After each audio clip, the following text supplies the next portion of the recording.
Halo semuanya, kembali lagi bersama kami Sudin Barakatak. Kali ini kita akan membahas tentang tanaman semak yang menghasilkan biji kopi yang diproses dengan cara di roasting dan dihaluskan menjadi bubuk yang diseduh sehingga menghasilkan minuman yang bisa kita nikmati.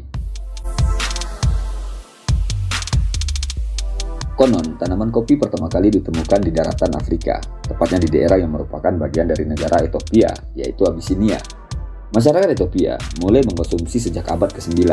Pada saat itu, kopi belum dikenal luas oleh dunia. Biji kopi menjadi komersial setelah dibawa oleh para pedagang Arab ke Yaman pada pertengahan abad ke-15. Kopi dipopulerkan menjadi minuman oleh orang-orang Muslim kala itu. Istilah kopi juga lahir dari bahasa Arab, gawah yang berarti kekuatan. Berkat peradabannya yang lebih maju dari negara Afrika, Arab membudidayakan kopi sendiri dan mengekspornya ke penjuru dunia.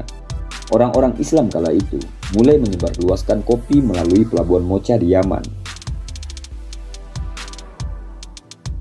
Berdasarkan literatur sejarah kopi, minuman ini sempat menjadi komoditas utama di dunia Islam.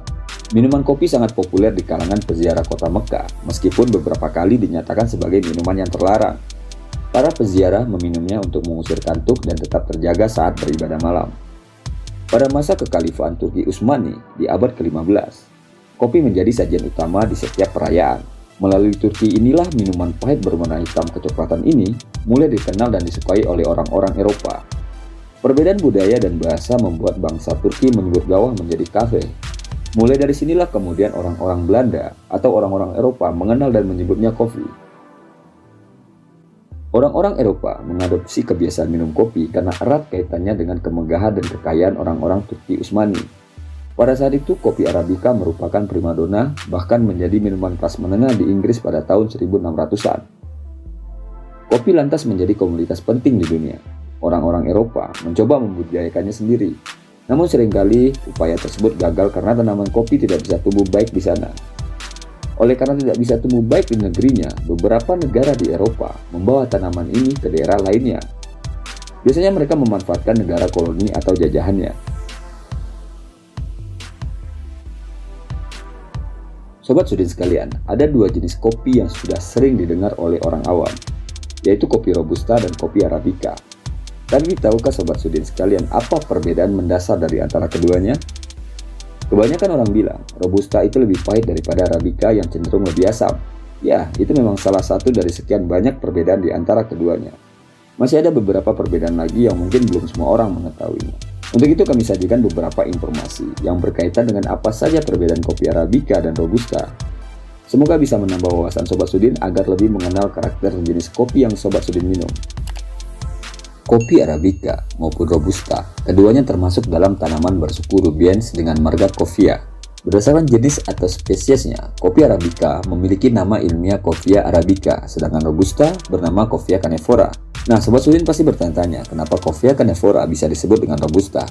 Istilah tersebut telah melekat dan terbiasa digunakan oleh orang-orang untuk pembudidayaan dengan tujuan komersial. Sebenarnya, pengertian kopi Robusta adalah salah satu varietas asli Coffea canephora, yaitu Coffea canephora var Robusta.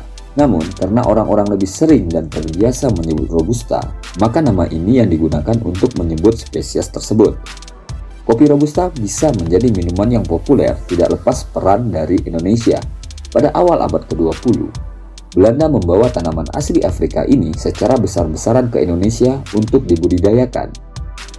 Pembudidayaan kopi Robusta oleh Belanda ini adalah untuk menggantikan Arabica yang terserang wabah karat daun atau Hemilia vertastri.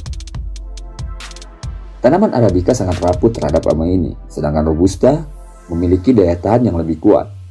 Pada saat itu, Indonesia pun sempat menjadi ladang pengekspor kopi terbesar di dunia. Tanaman Coffea Arabica dapat tumbuh dengan baik pada ketinggian 1000 hingga 2000 meter dari permukaan laut. Tanaman ini sebenarnya masih bisa tumbuh pada dataran rendah, namun pertumbuhannya tidak akan optimal sehingga hasil panennya akan buruk. Tanaman Arabica membutuhkan curah hujan 1500 hingga 2500 mm per tahunnya. Rata-rata suhu udara yang dibutuhkan untuk tumbuh kembang tanaman ini berada pada kisaran 15 hingga 25 derajat Celcius. Sementara tanaman Coffea canephora dapat tumbuh dengan baik pada ketinggian 0 hingga 900. Ketinggian tanah yang paling ideal adalah 400 hingga 800 meter dari permukaan laut. Suhu rata-rata yang dibutuhkan untuk tumbuh kembangnya adalah sekitar 24 hingga 30 derajat Celcius. dengan curah hujan 1.500 hingga 3.000 mili per tahun. Salah satu perbedaan biji kopi Arabica dan Robusta bisa dilihat dari segi ukuran dan bentuknya. Biji kopi Arabica lebih besar dibanding Robusta. Bentuk biji Robusta cenderung membulat, sementara biji Arabica berbentuk lonjong. Jenis kopi Arabica lebih diminati karena aroma dan cita rasanya yang unik. Ciri khas kopi Arabica adalah rasanya yang asam dan warna seduhan yang tidak terlalu pekat. Oleh karena keunikan inilah, maka jenis ini lebih sering dikembangkan sehingga muncul beberapa varietas baru darinya. Varietas-varietas baru hasil pembudidayaan Arabica memiliki rasa yang berbeda-beda di setiap daerahnya. Ada banyak faktor yang mempengaruhi keberagaman rasa ini. Faktor yang paling penting menentukan adalah keadaan cuaca, tanah, iklim, serta hasil kawin silangnya. Sementara kopi Robusta cenderung memiliki rasa yang menyerupai kacang-kacangan, kasar, dan lebih pahit dibandingkan dengan Arabica. Jenis ini kurang populer untuk dikembangkan layaknya Arabica. Paling hanya diambil daya tahan tanamannya dengan cara disilangkan dengan Arabica, sehingga menghasilkan varietas hibrida. Oleh karena rasa kopinya yang begitu kuat dan pahit, Robusta lebih cocok untuk dicampur dengan susu. Contoh minuman yang lebih cocok menggunakan kopi Robusta antara lain latte, cappuccino, mochaccino, Vietnam drip, dan olahan kopi susu lainnya. Rasa pahit yang dihasilkan oleh kopi Robusta adalah tanda adanya kandungan kafein yang banyak di dalamnya. Kandungan kafein Robusta kira-kira 2 kali lebih banyak daripada Arabica. Oleh karenanya, pada kopi Arabica tidak akan ditemukan rasa pahit atau getir yang berlebihan layaknya Robusta. Sementara kopi Arabica lebih sering dinikmati secara single origin. Terlebih di era third wave coffee, di mana orang-orang mulai ingin tahu informasi yang lebih detail tentang kopinya. Hal ini disebabkan oleh keberagaman varietas Arabica dengan karakter rasa yang berbeda-beda di setiap daerahnya. Dua jenis kopi komersil ini memang populer di dunia, namun jika dibandingkan, Arabica masih lebih tenar dan digandrungin daripada Robusta. Kira-kira 70% produksi kopi dunia didominasi oleh jenis Arabica, sementara Robusta hanya sekitar 28% saja. Sisanya adalah produksi jenis kopi lainnya seperti Liberica, Excelsa, dan lain-lain. Beberapa negara penghasil kopi terbesar yang mayoritas produksinya Arabica adalah Brazil, Kolombia, dan Ethiopia. Sedangkan negara penghasil Robusta terbesar dan terbaik adalah Vietnam dan Indonesia. Robusta memiliki harga yang lebih murah dari Arabica.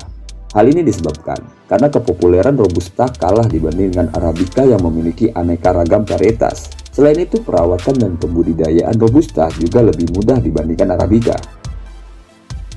Salah satu penghasil kopi di Indonesia adalah Kabupaten Kerinci dan Kota Sungai Penuh di Provinsi Jambi.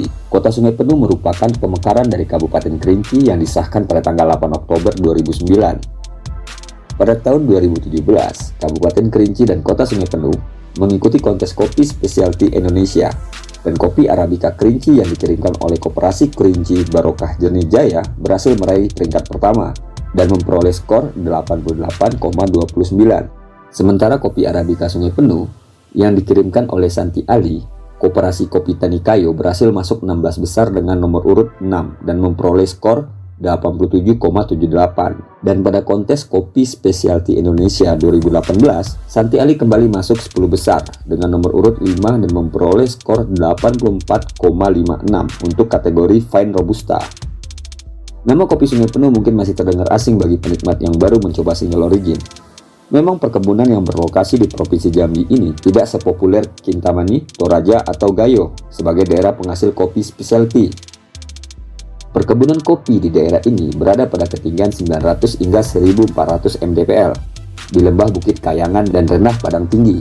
Bukit Kayangan adalah dataran tinggi terfavorit di Indonesia untuk kategori dataran tinggi terpopuler pada tahun 2018. Semua berawal pada tahun 2015, para petani di Sungai Penuh mulai mendapatkan bibit kopi bantuan sejenis Sigara Rutang. Santi Ali atau yang lebih dikenal dengan sebutan Mak Santi, selain sebagai petani kopi, beliau juga memiliki prosesor atau pengolah kopi basah yang cukup ternama di kota Sungai Penuh. Mas Santi juga mengeluarkan produk kopi yang sudah siap saji dalam kemasan dengan brand Kaluhai Kopi. Baiklah Sobat Sudin sekalian, itulah sedikit informasi tentang kopi Arabica dan Robusta yang bisa kami sampaikan. Semoga informasi ini dapat membantu dan menambah wawasan Sobat Sudin sekalian. Dan buat Sobat Sudin yang ingin mencicipi cita rasa Arabica atau Robusta Sungai Penuh, bisa menghubungi Mbak Santi sebagai salah satu petani yang cukup terpopuler di kota Sungai Penuh.